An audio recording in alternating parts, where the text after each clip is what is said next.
Yo, makadiko muri yeZimbabwe. Inini ndinoitwa Master Creator.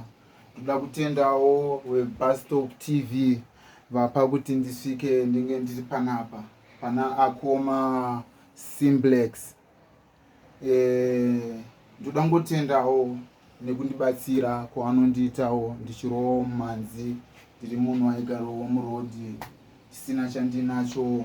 Ndangongotendawo Busstop TV na Akoma Simplex nekundinzwisisawo kwavakaitawo vanhu vaMwari. Ndo zvakanaka izvo kuti vakationawo vakatirangarira nokupisawo maworks kunge yaya. Rega ndimbokunzwisa izvo ndo first song yangu atanga kurekoda. Ndo first song yangu ndatanga kurekoda. Pindawo mustudio chokwadi. Saka ane song yake aita murekoda pano. Anzi Jabi.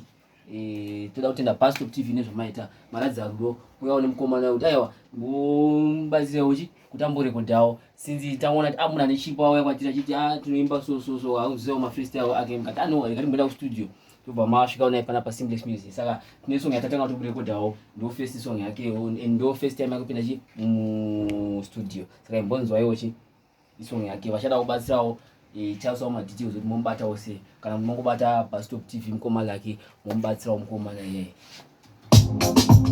Yo download say Master Creator on the red. So much about on the Android.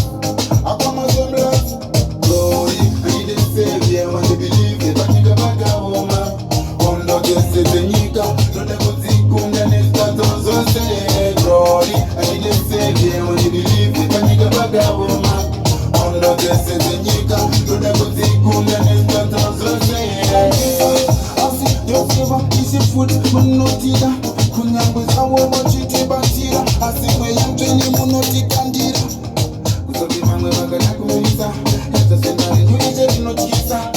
Tunosiva munotida. Sande uchenderi wetu kana kuna kwena Akoma Simplex. Nukaiza mawe, our west. And then the Busstop mona nistop.